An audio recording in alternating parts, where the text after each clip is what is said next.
नमस्कार, मैं योगेश राणा। पिछले कुछ दिनों से उत्तराखंड में बीजेपी में एक चिंता दिख रही है। उत्तराखंड बीजेपी में यह चिंता एक नैरेटिव को लेकर बन रही है जो उत्तराखंड में कांग्रेस बनाना चाह रही है। यह चिंता बद्रीनाथ की हार के बाद शुरू हुई है। उत्तराखंड कांग्रेस के प्रदेश अध्यक्ष कर्ण मेहरा समझ रहे हैं उनके हाथ में बीजेपी की एक कमजोर राजनीतिक नस आ गई है, इसीलिए वो इस नस को दबा कर रखना चाहते हैं।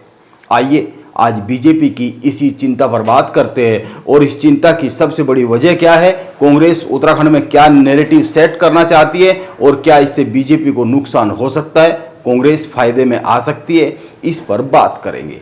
बीजेपी की चिंता के केंद्र में केदारनाथ विधानसभा सीट है।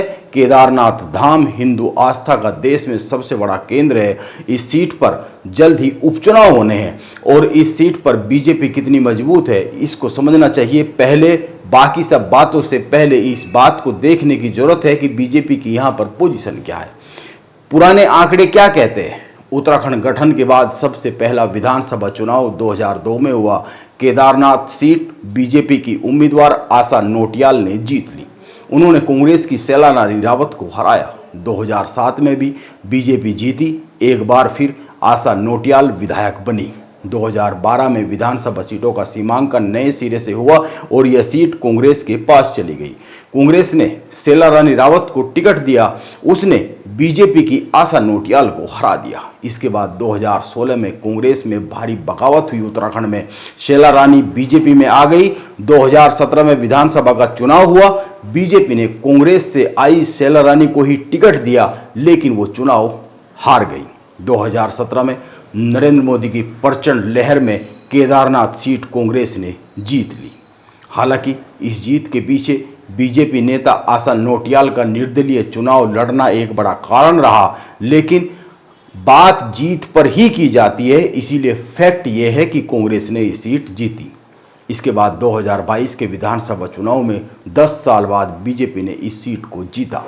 बीजेपी की ओर से शैला रानी ने जीत दर्ज की। शैला रानी 2016 में कांग्रेस से बीजेपी में आई थी, यह ध्यान में रखा जाना चाहिए।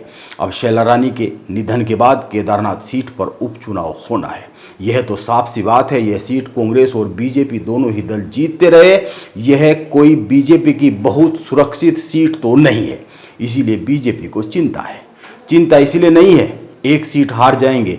एक सीट की हार जीत से उत्तराखंड में बीजेपी पर विधानसभा में कोई फर्क नहीं पड़ रहा है। चिंता इसलिए है यदि केदारनाथ की सीट हारते हैं तो पूरे देश में एक बहुत बड़ा संदेश चला जाएगा। आप दो बातों पर गौर कीजिए। उत्तराखंड में पिछले 24 सालों में एक ट्रेंड रहा है, उपचुनाव में सत्ताधारी दल ही जीतता रहा है, लेकिन बीजेपी अभी 2 सीटों पर हुए उपचुनाव में सत्ताधारी होते हुए भी चुनाव हार गई, जिसमें एक सीट बद्रीनाथ विधानसभा सीट थी। दूसरी बात इससे भी अधिक महत्वपूर्ण है, बीजेपी धर्म को केंद्र में रखकर राजनीति करती है। बीजेपी ने पिछले 10 सालों में देश में कई मंदिरों और धामों पर बड़ा काम किया है। वाराणसी में बाबा विश्वनाथ मंदिर, अयोध्या में राम मंदिर निर्माण, उत्तराखंड में बाबा केदारनाथ धाम, बद्रीनाथ धाम, इन सभी मंदिरों और धामों के कायाकल्प का जो काम हुआ है वो बीजेपी की 10 साल की सरकार के काल में हुआ है। लेकिन वाराणसी में प्रधानमंत्री नरेंद्र मोदी की जीत का अंतर केवल 1.5 लाख के आसपास तक सिमट जाना, अयोध्या में राम मंदिर निर्माण के बाद भी फैजाबाद सीट का हारना, उत्तराखंड में देश के 4 धामों में से एक बद्रीनाथ धाम जिस सीट पर आता है उस बद्रीनाथ विधानसभा सीट को हारना, यह बीजेपी के लिए एक चिंता का कारण बनता हुआ दिखा। और अब अगर केदारनाथ विधानसभा के उपचुनाव में कोई भी ऊंच नीच हो जाती है तो यह बीजेपी के लिए राजनीतिक तौर पर बहुत ही बड़ी चिंता की बात हो जाएगी। देश लेवल पर, राजनीतिक तौर पर विपक्षी दल कांग्रेस और बीजेपी की खिलाफत करने वाले लोगों को एक नैरेटिव तैयार करने का मौका उत्तराखंड में मिल रहा है। बीजेपी तो वहां पर भी नहीं जीत पा रही है जहां पर हिंदुओं की आस्था के सबसे बड़े केंद्र है। यह नैरेटिव बनता है तो बीजेपी को चिंता होगी ही। बीजेपी को यही चिंता है और फिलहाल उत्तराखंड में तो बीजेपी ने केदारनाथ विधानसभा सीट को लेकर कांग्रेस के हाथ में एक मुद्दा खुद ही थमा दिया है। दिल्ली के बुराड़ी में केदारनाथ मंदिर की रेप्लिका के तौर पर मंदिर निर्माण के लिए भूमि पूजन और इस आयोजन में उत्तराखंड के मुख्यमंत्री और बीजेपी की कई नेताओं की मौजूदगी कांग्रेस के लिए एक बड़ा मुद्दा बन गई है। उत्तराखंड कांग्रेस के प्रदेश अध्यक्ष इस मुद्दे को ठंडा पड़ने देना नहीं चाहते राजनीतिक तौर पर। कांग्रेस पहले से ही केदारनाथ मंदिर से सोने के गायब होने का आरोप लगाती रही है, जिस पर उत्तराखंड के मुख्यमंत्री पहली बार बोले हैं। मुख्यमंत्री पुष्कर सिंह धामी ने मीडिया से बातचीत में कहा है, जब से मंदिर का पुनर्निर्माण हुआ है तब से लेकर आज तक 228 किलो सोने का एक चौथाई सोना भी मंदिर में नहीं गया होगा। मुख्यमंत्री पुष्कर सिंह धामी ने यह भी कहा है, यह तथ्यों से परे है, देश के साधु संतों ने यह माना है। वो उस मुद्दे पर कोई भी माने इस प्रकार का कोई व्यक्ति अगर आकलन करे तो 228 किलो सोना मैं समझता हूं सभी दिनों को मिला के आज तक जब तक जो है अभी ये मंदिर का नवनिर्माण और पुनर्निर्माण हुआ है, शायद उसका 1/4 सोना भी नहीं गया होगा। एक बात, पहली बात। दूसरी बात यह है कि चूंकि मैं इसमें इसलिए नहीं बोलना चाहता हूं कि इसमें हमारे मंदिर समिति के लोग, पूज्य संतगण, सभी लोग इसके बारे में बोल चुके हैं कि ये तथ्यों से परे है और भगवान केदार जी का वो धाम है और उस धाम में इस प्रकार का कोई भी कृत्य करेगा तो कहीं बाबा की नज़र से बच नहीं सकता हो। बुराड़ी में मंदिर के भूमि पूजन के मामले को कांग्रेस द्वारा उठाए जाने के बाद उत्तराखंड की बीजेपी सरकार बहुत ही एक्टिव मोड में आई है। उत्तराखंड सरकार ने कैबिनेट की बैठक की और इस बैठक में एक प्रस्ताव पास किया। उत्तराखंड के धामों के नाम का दुरुपयोग करने वालों के लिए कानून बनाया जाएगा, यह प्रस्ताव पास किया। उत्तराखंड सरकार के इस निर्णय का जो कैबिनेट की मीटिंग में हुआ, इसका खूब प्रचार प्रसार किया जा रहा है बीजेपी और उत्तराखंड सरकार द्वारा। यह माना जा रहा है कांग्रेस जो हरिद्वार से केदारनाथ तक पैदल यात्रा निकाल रही है, केदारनाथ बचाओ यात्रा, उसके संभावित असर को कम करने की दिशा में बीजेपी की सरकार काम शुरू कर चुकी है।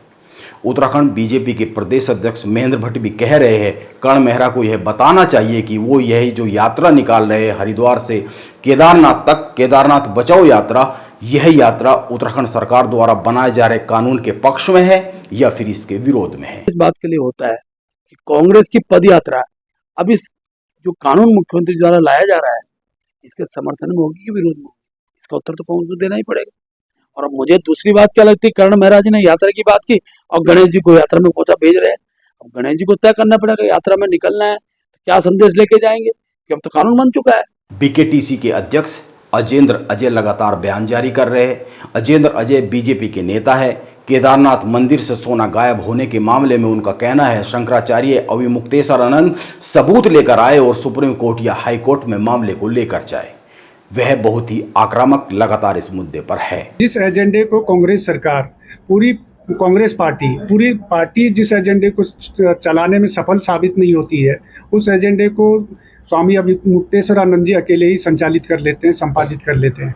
तो ये उनकी बड़ी काबिले तारीफ उनकी ये बात है। और दूसरी बात ये है कि मैं स्वामी अविमुक्तेश्वरानंद जी से अनुरोध करना चाहता हूँ और उनको चुनौती भी देना चाहता हूं कि अगर उनके पास कोई साक्ष्य हैं किसी प्रकार के तो वो सक्षम अथॉरिटी के पास जाएं और वहां पर जांच की मांग करें। और उसके अलावा क्योंकि वो कई बार जाते भी रहते हैं, जनहित याचिकाएं भी दाखिल करते रहते हैं, तो वो जाएं, हाई कोर्ट में जाएं, सुप्रीम कोर्ट में जाएं और वहां पर जनहित याचिका दाखिल करें और जाँच की मांग करें। आप एक अन्य बात पर गौर कीजिए, बद्रीनाथ विधानसभा सीट पर हार के बाद बीजेपी इस कदर चिंता में आई है, बीजेपी के प्रवक्ता और नेता इस हार को अपनी हार मानने के लिए तैयार नहीं हो रहे हैं। इसे कांग्रेस के पूर्व विधायक राजेंद्र भंडारी की हार बता रहे हैं। देखिए, मैं पहले तो स्पष्ट करना चाहूँगा कि भारतीय जनता पार्टी ने अपनी कोई सीट इस उपचुनाव में नहीं हारी है, क्योंकि बद्रीनाथ की बात करेंगे तो पहले से ही वो सीट कांग्रेस के पास थे। कांग्रेस के जो विधायक थे वो भारतीय जनता पार्टी में आए और उन्होंने चुनाव लड़ा, इसलिए और पहले के मुकाबले चाहे हालांकि सीट हम नहीं जीत पाए, कहीं ना कहीं चूक हुई, हमारी पार्टी उसकी समीक्षा भी कर रही है, लेकिन मंगलौर सीट जहां पर हमारे भारतीय जनता पार्टी के जो प्रत्याशी होते थे, जितनी बार भी अभी तक चुनाव लड़ा, वहां पर लड़ा, राज्य बनने के बाद जमानत बमुश्किल हमारे प्रत्याशी वहां पर बचा पाते थे। लेकिन आज हम जीत की स्थिति में वहां पर आए हैं और महज 400 वोटों से हम पीछे अगर रहे हैं तो निश्चित रूप से बहुत अच्छा प्रदर्शन भारतीय जनता पार्टी के द्वारा वहां किया गया है। राजेंद्र भंडारी लोकसभा चुनाव में कांग्रेस से बीजेपी में आए थे।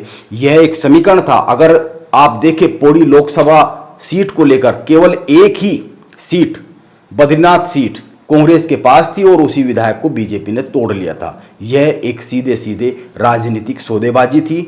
इस चुनाव में बद्रीनाथ सीट से उन्हीं राजेंद्र भंडारी को उतारा जो कांग्रेस से आए थे, वो उम्मीदवार बीजेपी के थे, इसीलिए यह हार बीजेपी की हार है ही।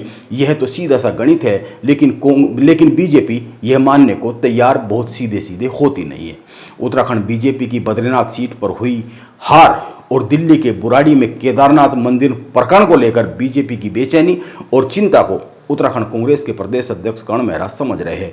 इसीलिए वो इन दोनों ही मुद्दों को जिंदा रखकर बीजेपी पर मनोवैज्ञानिक दबाव और मनोवैज्ञानिक बढ़त बनाना चाह रहे हैं। चुनाव के लिए मैदान में उतरने से पहले लड़ाई परसेप्शन की लड़ी जाती है, मनोवैज्ञानिक तौर पर लड़ी जाती है। कांग्रेस इस लड़ाई को जारी रखना चाहती है, इसीलिए कर्ण मेहरा ने एक नया दांव चलाया, नया बयान दिया है और अपनी बद्रीनाथ बचाओ यात्रा के शुरू होने का समय भी बताया है। हम ये कह रहे थे तांबे की परत लगाने से पहले, तांबे की सीट्स लगाने से पहले जो चांदी थी वो कहाँ गई, उसके बारे में भी कोई जवाब अभी तक बीकेटीसी के अध्यक्ष नहीं ले पाए हैं। और मेरा तो ये मानना है कि अगर धामी जी को लगता है कि ये ऐसा था तो पूरे प्रकरण की जांच कराए ना, जांच कराने से क्यों पीछे हटते हैं? जांच करा दें। अगर वो निर्दोष है और वहां सोना नहीं था और चांदी हटा के कहीं सही सुरक्षित जगह रही है तो उसको आप लोगों से शेयर करने में दिक्कत क्या हुआ, हमारी जनता तक पहुंच जाएगी बात। उत्तराखंड कांग्रेस ने अपने सोशल मीडिया पेजों पर बताया है केदारनाथ बचाओ यात्रा 24 जुलाई को हरिद्वार से सुबह 7:30 बजे शुरू होगी गंगा पूजन के बाद। यह परसेप्शन की लड़ाई है। उत्तराखंड में देखना होगा केदारनाथ विधानसभा पर उपचुनाव की घोषणा होने तक इस लड़ाई में कौन भारी पड़ता है, बीजेपी या फिर कांग्रेस। नमस्कार, मैं योगेश राणा।